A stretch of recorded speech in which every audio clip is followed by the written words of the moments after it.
Hello, college football fans, and welcome once again to the SEC Yesterday and Today. I'm your host, Bird LaCroix, and this is episode number 22 in our podcast series.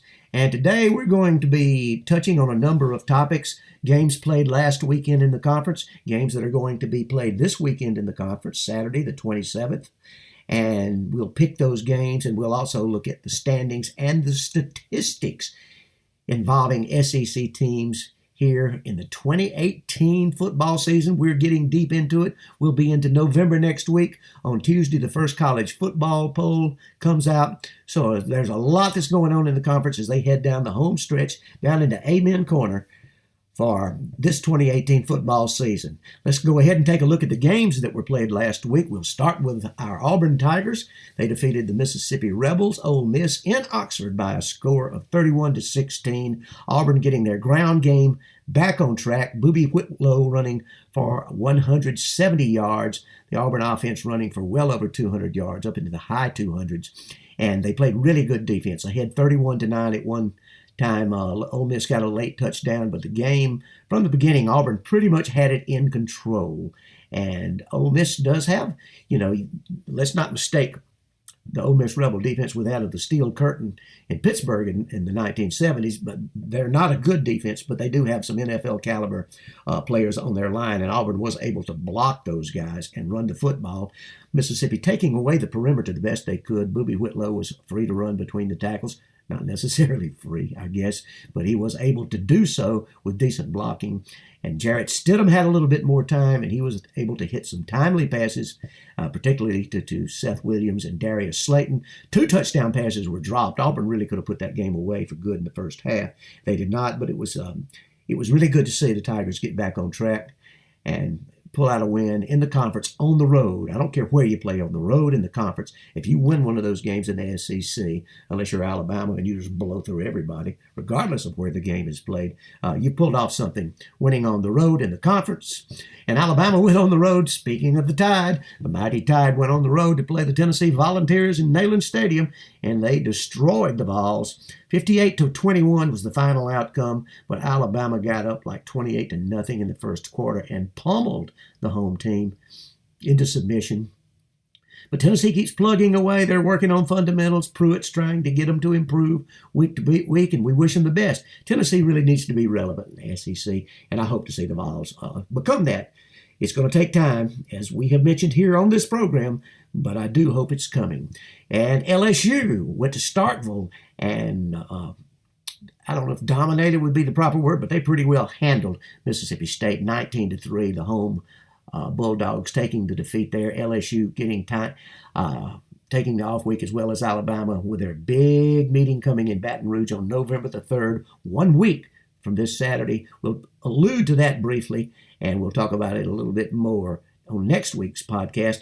Next week, by the way, on our podcast, we'll have Mike Detillier from New Orleans. He works for WWL 87 radio. That's on your AM dial, the radio, the spot on the radio. I used to listen to LSU games at night.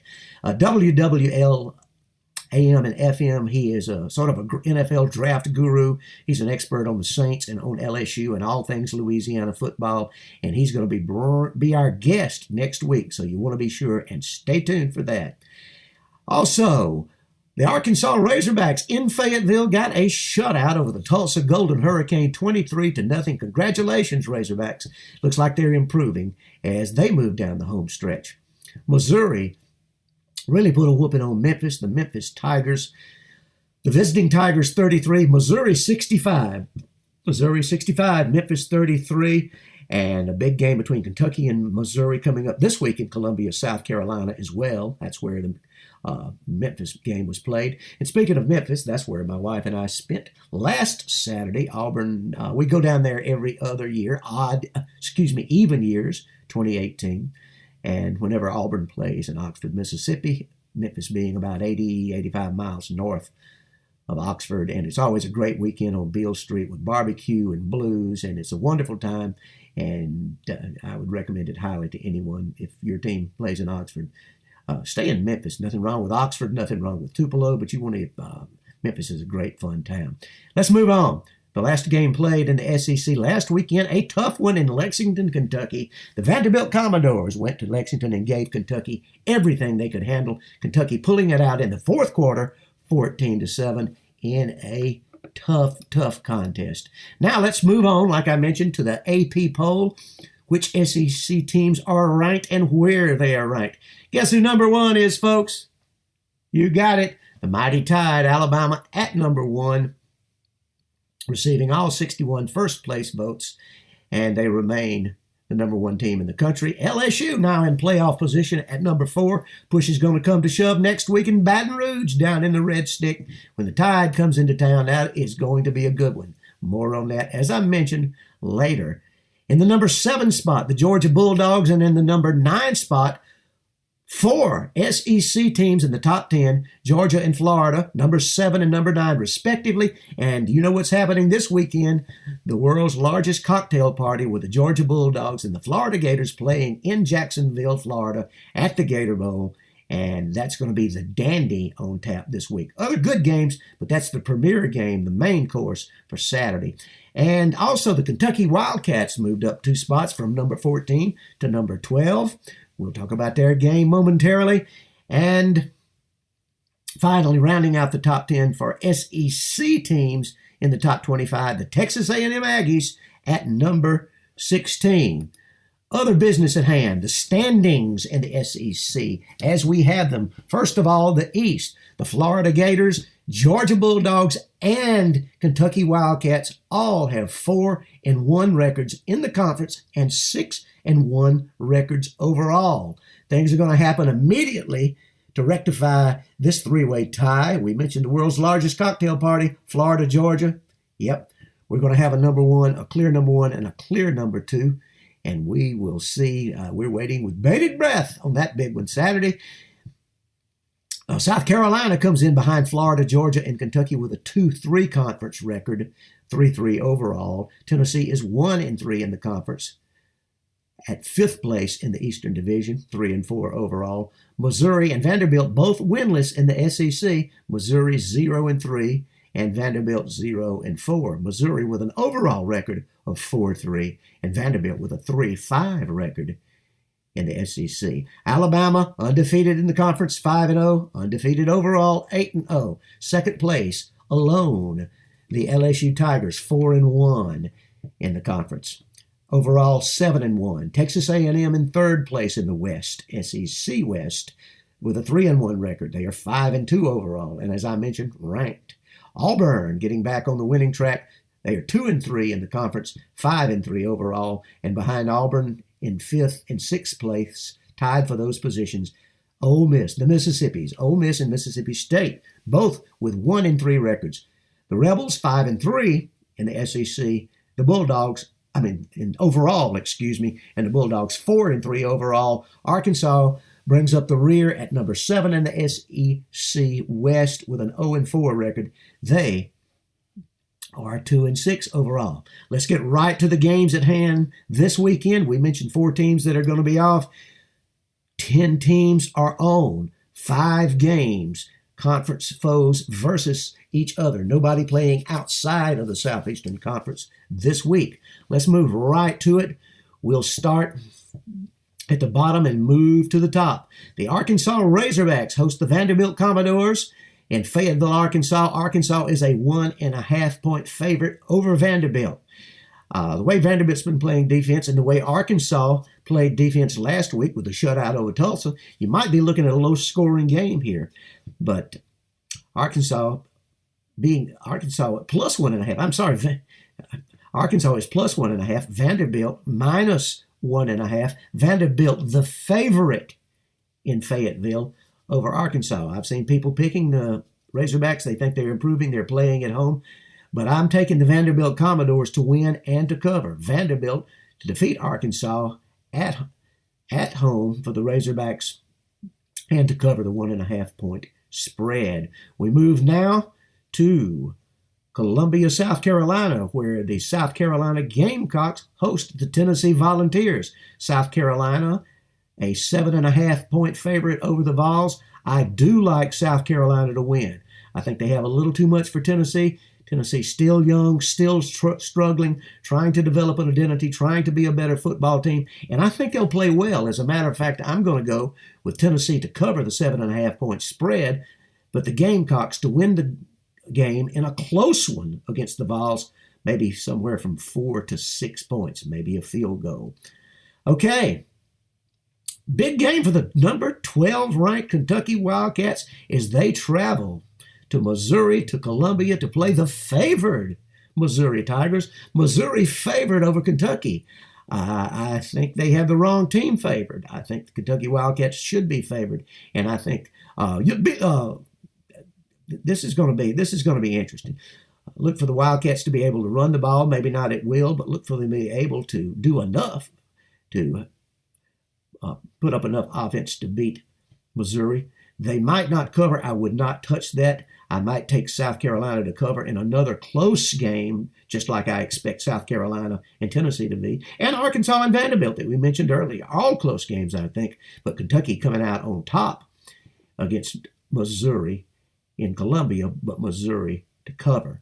Mississippi State is a 2.5-point favorite as they host the Texas A&M Aggies in Starkville. Mississippi State at home again. Again, wrong team favorite, I do believe. I think Texas A&M is going to win, and I think they are going to cover. Cover, you get 2.5 points. You get A&M, you get 2.5 points. You win. Yeah, like I know what I'm talking about. But as I mentioned before, we all have our opinions, folks, and these are mine here on the SEC yesterday and today. And then the big game, as we mentioned, the entree of the week from Jacksonville, Florida, the Georgia Bulldogs on a neutral site, supposedly a 7-point favorite over the Florida Gators. Now, this is going to be a tough one. The Gators have much improved. They've got some winners back. Dan Mullen's, first of all, let's pat Dan Mullen on the back for the job he and his staff, Todd Grantham and others, are doing down there in Gainesville. They have changed the culture. It appears they have turned things around, and the Gators are winning. Don't forget they beat LSU in the Swamp not too long ago, 2 or 3 weeks ago, down in Gainesville. I believe that was October the 6th, first weekend in October it was. Well, this is going to be a humdinger of a football game. It's tough to pick a winner because the way the Gators have been improving, you would think, well, goodness, they're going to come in here and play a great game, and I think they will. But Georgia took one on the chin in that 36-16 loss down in Baton Rouge. So you got to think the Dogs, as I mentioned last week, are licking their wounds and raring to go to get another chance to play a football game, improve themselves. This is a shaky one. I wouldn't stake anything on this, but I think Georgia will recover enough to win the football game, but not cover. Georgia in a very, very close game down in Jacksonville in the world's largest cocktail party. That game at 3:30 on CBS, 3:30, all of these times Eastern times. That's the feature game on CBS. The first game of the day will be the Vanderbilt-Arkansas game at 12 noon. And we then have the Florida-Georgia game I mentioned at 3:30. Kentucky-Mizzou play on the SEC network at 4 o'clock Eastern time. Texas A&M and Mississippi State, 7 o'clock Eastern time. And Tennessee traveling to South Carolina at 7:30 Eastern time this Saturday night. So we've got a great weekend of college football to be played. Enjoy the games. May your team have all the luck in the world. And we look forward to next week when just a little sneak preview here. I mentioned Alabama and LSU in Baton Rouge, Auburn, and Texas A&M in Auburn, Florida at Missouri, Georgia at Kentucky in Lexington, Ole Miss in South Carolina, State playing Louisiana Tech, and Ole Miss playing, and I mentioned that, Ole Miss playing South Carolina, Tennessee playing with a chance to win against Charlotte and Knoxville a week from Saturday on November the 3rd. But again, enjoy the games this week. I'm going to be going to a concert to see my favorite live band this Saturday night at the Tabernacle in Atlanta, and I'm going to miss some of the action. I'll have to tape it. Government Mule, led by Warren Haynes. Warren Haynes and Alan Woody forming Government Mule out of the Allman Brothers back in 1994. And for my money, the best live band in the land today, along with the Tedeschi Trucks Band. Great bands, and we're looking forward to them Saturday night. So you get a little music there, and if you want to listen to some good music, try Government Mule. You can go over to governmentmule.net and download shows. Highly recommended. First music recommendation on the SEC today. SEC yesterday and today, and maybe you'll get more of them as we continue to branch out and talk about all manner of things. But thank you again for listening today. We appreciate it. This has been the SEC Yesterday and Today, episode 22. And once again, I am your host, Bird LaCroix. You can find me on Twitter at Autull, A-U-T-U-L-L. My email address is birdlacroix@yahoo.com. My columns, I participate in a college football roundtable column with 4 or 5 other writers and podcasters on sportshacks.com. You'll want to go over there and read those columns, and you can find this podcast, the SEC Yesterday and Today, also on sportshacks.com. As always, please be safe out there and be sure to love your neighbor.